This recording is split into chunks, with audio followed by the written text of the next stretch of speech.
Welcome to exam सहपाठी। आज के इस क्लास में हम लोग सीटेट पेपर सेकंड के लिए जो हमारा सामाजिक विज्ञान का सिलेबस है उसमें हम लोग पॉलिटिकल लाइफ के प्रीवियस ईयर क्वेश्चंस कर रहे हैं। ठीक है ना। तो हम लोग आपके पॉलिटिकल लाइफ के इस वाले पार्ट में सारे के सारे क्वेश्चंस जो होंगे उसकी प्रैक्टिस करेंगे। इसके पहले भी हम लोगों ने हिस्ट्री का, ज्योग्राफी का और आपके पेडागोजी जो आपका एसएसटी की पेडागोजी होती है उसके जो है इस तरह से प्रैक्टिस सेट बनाए हुए हैं। अगर आपने नहीं देखे हैं तो आप प्लेलिस्ट में जा करके उन्हें देख सकते हैं। ओके, आइए स्टार्ट करते हैं। पहला क्वेश्चन देखते हैं। भारतीय संविधान ने पहली बार कितने वर्ष से ऊपर की आयु के लिए सार्वभौमिक वयस्क मताधिकार का प्रावधान किया है?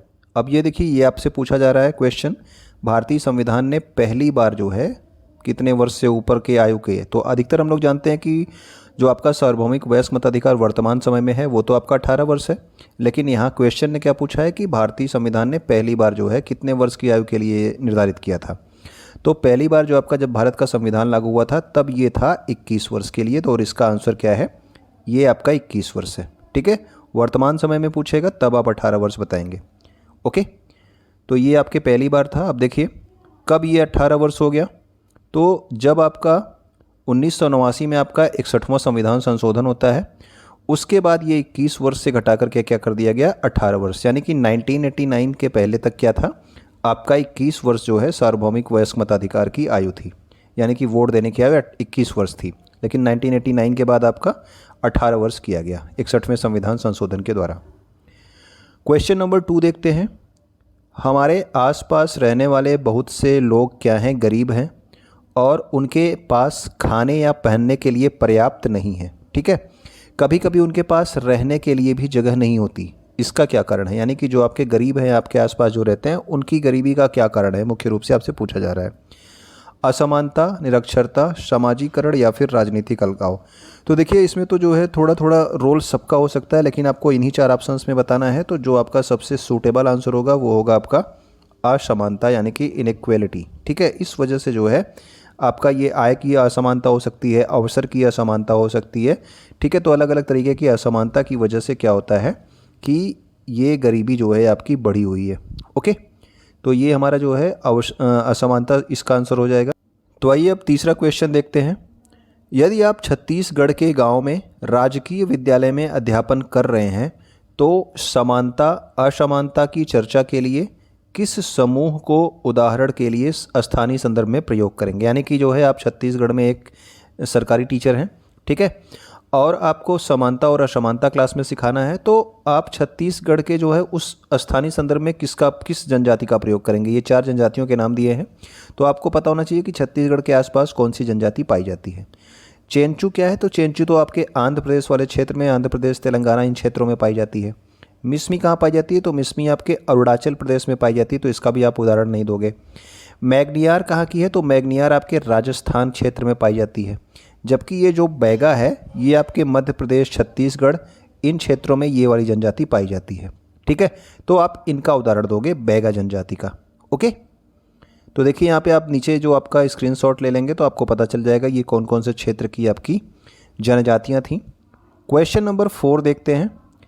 यदि एक अध्यापिका लेखपाल या कानूनगो जैसे शब्दों का प्रयोग कर रही है, यानी कि कोई अध्यापिका है जो पढ़ा रही है कक्षा में और लेखपाल, कानूनगो इन सब के बारे में समझा रही है, तो वो अध्यापिका जो है किस अध्याय या पाठ को पढ़ा रही है? पुलिस प्रशासन, क्या पुलिस प्रशासन में लेखपाल और कानूनगो को बताना जरूरी है? या फिर आपके पंचायती राज में, या फिर भू राजस्व रिकॉर्ड, यानी कि जो ज़मीन का रिकॉर्ड रखा जाता है उसमें, या फिर शहरी प्रशासन में? तो हम सभी जानते हैं कि लेखपाल और कानूनगो क्या करते हैं, ये आपके मेंटेनेंस करते हैं लैंड रिकॉर्ड्स के, यानी कि भू राजस्व के रिकॉर्ड को रखते हैं। तो इसका जो सही आंसर हो जाएगा वो हो जाएगा आपका भू राजस्व रिकॉर्ड। ओके, क्वेश्चन नंबर 5 देखते हैं। मानसून के दौरान जो मछुआरे होते हैं वो समुद्र पर मछलियाँ पकड़ने नहीं जा सकते हैं। क्यों? क्योंकि जो है वर्षा के कारण वो बीमार हो सकते हैं, तो ऐसा नहीं है कि बीमारी की वजह से वो मछलियाँ नहीं पकड़ेंगे। नावें वर्षा के कारण उलट जाती हैं, ये भी बात नहीं है। इस काल में क्या होती है, मछलियाँ अंडे देती हैं। तो ये वाला कथन आपका सही है कि जो आपका मानसून वाला समय होता है उस समय क्या होता है, उस समय जो मछलियाँ होती हैं वो अंडे देती हैं, इसीलिए उस समय जो है मछुआरे मछलियाँ पकड़ने नहीं जाते हैं। ठीक है, तो इसका जो सही आंसर हो जाएगा वो हो जाएगा ऑप्शन नंबर सी। ठीक, जिसमें आपका लिखा है ऑप्शन में केवल सी वाला। ओके, आगे देखते हैं क्वेश्चन नंबर 6, लोकतंत्र और अधिकारों के बीच अंतर संबंध के बारे में कौन सा कथन अधिक मान्य है। यानी कि आपका लोकतंत्र और लोकतंत्र में जो अधिकार दिए जाते हैं इनमें क्या संबंध है, इसके बारे में किस कथन से आपको पता चलता है, ये आपको बताना है। प्रत्येक लोकतांत्रिक देश अपनी सेना को अधिकार देता है। तो हाँ, लोकतांत्रिक देश है तो सेना को अधिकार दिए जाते हैं, लेकिन सीमित अधिकार दिए जाते हैं, ठीक है ना, फ्री हैंड नहीं दिया जाता।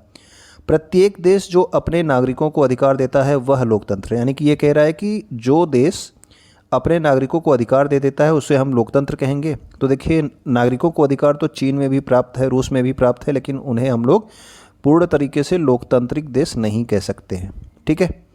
प्रत्येक व्यक्ति को अधिकार दिए जाते हैं लेकिन अनिवार्य रूप से नहीं। अगर व्यक्तियों को आप अधिकार दे रहे हो तो आप अनिवार्य रूप से ही दोगे, तो ठीक है ना। तो ये वाला कथन तो आपका गलत है कि दिए तो जाते हैं लेकिन अनिवार्य रूप से नहीं दिए जाते। प्रत्येक देश जो लोकतंत्र है वह अपने नागरिकों को अधिकार देता है, ये वाला कथन आपका सही है। यानी कि जो देश आपका लोकतंत्र है उसे क्या करना पड़ेगा, उसे अपने नागरिकों को अधिकार भी देना पड़ेगा, तभी वो लोकतांत्रिक देश कहलाएगा, ठीक है। तो इसका जो ऑप्शन नंबर डी है ये जो है आपका लोकतंत्र और अधिकारों के बीच में सही अंतर संबंध को दर्शाता है, ठीक है। तो ऑप्शन नंबर डी इसका सही आंसर हो जाएगा। क्वेश्चन नंबर 7 को देखते हैं। निम्नलिखित में से कौन सा जनसंचार माध्यम के संदर्भ में सही है। तो जनसंचार माध्यम जो आपके अखबार होते हैं, टीवी, रेडियो होते हैं, ये सभी आपके जनसंचार के माध्यम है, ठीक है। तो इसके कथन में तो आपको ये पता होना चाहिए सबसे पहले तो जनसंचार माध्यम क्या है, ठीक है। उसके तभी तो आप बता पाओगे कि उस संदर्भ में कौन सी चीज़ सही है। वे कम मूल्य में प्रसारण सुनिश्चित करते हैं, तो मूल्य की बात यहाँ पे नहीं होगी। वे कहानी तैयार करने के लिए कोई एजेंडा तय करते हैं। तो देखिए, जब भी आप जनसंचार माध्यम के बारे में पढ़ोगे या मीडिया के बारे में पढ़ोगे तो आपको पता होना चाहिए कि मीडिया क्या करती है, कोई ना कोई एजेंडा तय करती है कि जनता के पास कौन सी चीज़ जो है पहुंचनी चाहिए, यानी कि जनता के लिए कौन सी चीज़ ज़रूरी है, वही चीज़ें वो क्या करते हैं अपने जनसंचार माध्यमों से जनता तक पहुंचाते हैं, ठीक है। तो ये वाला कथन आपका क्या हो जाएगा, सही हो जाएगा। इसका स्वामित्व तो गरीब जनता के पास है, तो ये भी गलत है कि गरीब जनता इसकी स्वामित्व है जनसंचार माध्यमों का। वे ग्राहक अंशदान यानी कि सब्सक्रिप्शन के माध्यम से अपना पैसा प्राप्त करते हैं, तो ये भी आपका गलत है। क्या है आपका सही आंसर कि वो कोई भी कहानी यानी कि क्या चीज़ जनता तक पहुंचनी चाहिए उसके लिए वो क्या करते हैं, कोई ना कोई एजेंडा यानी कि मसौदा तय करते हैं, ओके। अगला है क्वेश्चन नंबर 8। विश्व की सबसे भयानक औद्योगिक त्रासदियों में से एक वर्ष 1984 में क्या हुआ था, आपकी भोपाल की जो घटना हुई थी जिसमें मिसाइल आइसोसाइनाइड गैस जो है आपका मिथाइल आइसोसाइनाइड गैस जो है बाहर निकली थी, उसकी वजह से बहुत सारे लोग मर गए थे। तो कौन सी फैक्ट्री थी वो, यूनियन कार्बाइड कंपनी थी, और ये कहाँ की थी, अमेरिका की एक फैक्ट्री थी, ठीक है ना। यहाँ पे ये घटना हुई थी जो आपका रासायनिक गैस निकली थी। यह इसको बोला जा रहा है कि ये आपदा जो थी ये कोई दुर्घटना नहीं थी, ठीक है। इसको दुर्घटना नहीं कहा जा रहा है, यानी कि ये जानबूझ के की गई थी ऐसा कहा जा रहा है। क्यों? कंपनी ने अपने कर्मचारियों के लिए कोई जीवन बीमा पॉलिसी नहीं ली थी, तो ये जीवन बीमा पॉलिसी वाला बात गलत है। कंपनी ने लागत में कटौती करने के लिए जानबूझकर आवश्यक सुरक्षा उपायों की अनदेखी की, तो ये वाली बात आपकी सही है कि कंपनी ने क्या किया कि पैसा हमारा कम लगे इसीलिए जो है उन्होंने सुरक्षा के उपाय बहुत कम किए थे। जबकि सेम कंपनी ने अमेरिका में क्या किया था कि वहाँ पे सुरक्षा के पूरे उपाय थे, ऑटोमेटिक वहाँ पे जो है अगर रिसाव होता है गैस का तो ऑटोमेटिक वहाँ पे मशीन बोलेगी या फिर कुछ भी चीज़ें होंगी, ठीक है। ये सब सुविधाएं थी, लेकिन भारत में ये सुविधाएं नहीं की गई थी, ठीक। तो ये वाला ऑप्शन आपका सही है कि भारत में जो है कंपनी ने लागत में कटौती करने के लिए क्या किया था कि जानबूझकर आवश्यक रूप से सुरक्षा उपायों की अनदेखी करी थी। श्रमिक संघों ने व्यावसायिक खतरों के बारे में कोई मुद्दा नहीं उठाया, ये भी गलत है। मुद्दा उठाया गया था लेकिन किसी ने सुना नहीं था। श्रमिकों की ज़रूरतों और हितों की दोनों सरकार और निजी कंपनियों द्वारा अवहेलना की गई। श्रमिकों के जीवन की रक्षा के लिए कोई कानून या फिर अधिकार नहीं थे। तो कानून तो थे लेकिन कोई लागू नहीं हुए, वो अलग बात है, ठीक है ना। तो कानून तो थे उस समय। तो ऑप्शन नंबर बी जो है इसका सही आंसर हो गया, क्योंकि कंपनी ने जानबूझकर कटौती करने के लिए सुरक्षा उपायों की क्या करी थी, अनदेखी की थी। इस वजह से ये दुर्घटना को जो है दुर्घटना नहीं कहा जा रहा है जो आपका भोपाल गैस त्रासदी हुई थी। भारतीय राज्य क्या है, धर्मनिरपेक्ष है और विभिन्न प्रकार से धार्मिक भेदभावों को रोकता है। तो ये तो आपको पता है कि भारतीय राज्य आपका क्या है, धर्मनिरपेक्ष है, यानी कि भारत का जो है भारत किसी भी एक धर्म को जो है प्रचारित नहीं करता है। ठीक है, ये सभी धर्मों को समान मानता है। तो ये क्या कर रहा है कि विभिन्न प्रकार से क्या करता है, धार्मिक भेदभाव को रोकता है। इस वाक्य में राज्य शब्द का तात्पर्य क्या है, यानी कि ये लिखा हुआ ना भारतीय राज्य, तो इस राज्य शब्द का क्या तात्पर्य है। सरकार का एक विस्तृत कार्यक्षेत्र, यानी कि किस क्षेत्र तक जो है सरकार अपना काम करती है वो आपका राज्य बोला जाएगा। या फिर देश की चुनी हुई सरकार, तो ये भी नहीं है, क्योंकि जो भी चीज़ राज्य है उसमें केवल सरकार नहीं होती है, सरकार के साथ जो है केवल सरकार देश की संपत्ति नहीं होती है। संप्रभु लोग, इसमें क्या होने चाहिए, लोग होने चाहिए जो कि आपके संप्रभु हों, यानी कि देश क्या हो, अपना जो फैसला है वो खुद से लेने योग्य हो। ठीक है, तो संप्रभु लोगों की राजनीतिक एक संस्था होती है, यानी कि वहाँ पे सरकार भी होनी चाहिए जो एक निश्चित भूभाग में रहते हैं, यानी कि क्या होना चाहिए, एक निश्चित भूभाग होना चाहिए। ठीक है, जैसे अगर आपका भारत देश है तो उसका क्या है, एक निश्चित भूभाग है, उसमें एक जनसंख्या रहती है, यानी कि लोग रहते हैं, और भारत देश अपना हर फैसला खुद से करता है, किसी देश से पूछ के नहीं करता है।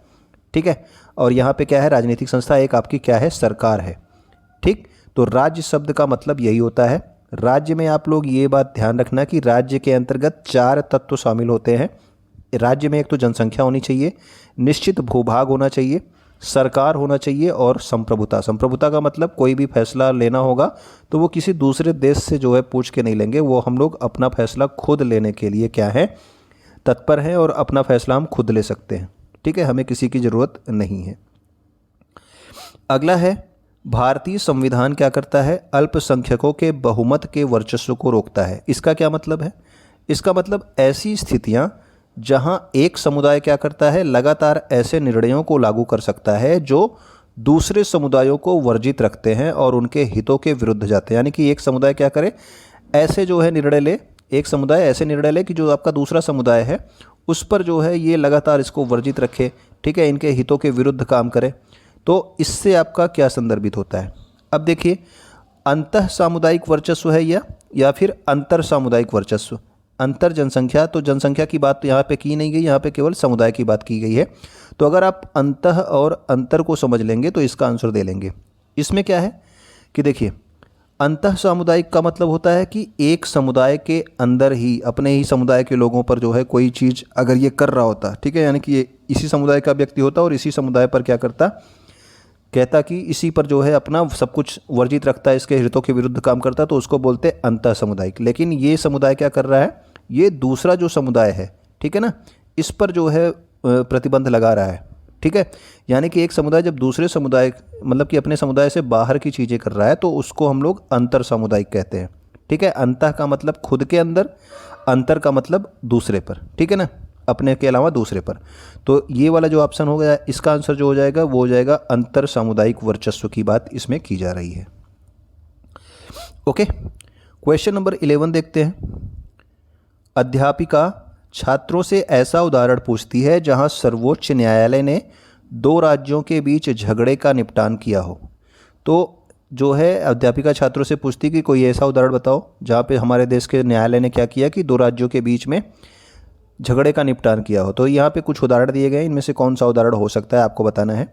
जीएसटी फंड का 2 राज्यों के बीच में बंटवारा से संबंधित झगड़ा, या फिर संरक्षित रेल में रेल मार्ग के निर्माण से संबंधित झगड़ा, या फिर नदी जल के बंटवारे संबंधित झगड़ा, या फिर भगोड़ों की संपत्ति से संबंधित झगड़ा। तो हम लोगों ने जो है अपने किताब में क्या पढ़ा है, हम लोगों ने पढ़ा है नदी जल के बंटवारे से संबंधित झगड़े के बारे में। तो वो कौन सा नदी जल विवाद था, तो आपने पढ़ा था कि कावेरी जल विवाद, कावेरी नदी के जल विवाद। अब आपको बताना है कि ये कावेरी नदी का जल विवाद किन किन राज्यों के मध्य था। 2 राज्यों के मध्य था ना ये जल विवाद, आपने पढ़ा था। तो ये इन राज्यों के नाम बताने हैं कि कावेरी जल विवाद किन किन राज्यों के मध्य था। ठीक है, तो इसका ऑप्शन जो है ऑप्शन नंबर सी हो जाएगा। आगे देखते हैं हम लोग क्वेश्चन नंबर 12 पे। विद्यालय में मिड डे मील बांटने के दौरान क्या हुआ कि दलित समुदायों से संबंधित, जो दलित समुदाय से संबंधित विद्यार्थी थे उनको समूह से अलग बैठने के लिए कहा गया। यानी कि मिड डे मील बांटा जा रहा था स्कूल में और वहाँ पे जो दलित विद्यार्थी थे उनको कहा गया कि आप लोग अलग बैठो। यह क्या है, तो ये उनके मौलिक अधिकारों का हनन है। यानी कि दलितों के जो वो बच्चे थे उनको अलग बैठने के लिए कहा गया, तो वो उनके मौलिक अधिकार का हनन हो गया। तो न्याय प्राप्त करने के लिए ये बच्चे क्या कर सकते हैं, वे इस कार्य के विरुद्ध विद्यालय प्रशासन को शिकायत कर सकते हैं। जी हाँ, कर सकते हैं। वे SC/ST के लिए गठित राष्ट्रीय समिति के अध्यक्ष को शिकायत लिख सकते हैं। हाँ, ये भी कर सकते हैं। ठीक है।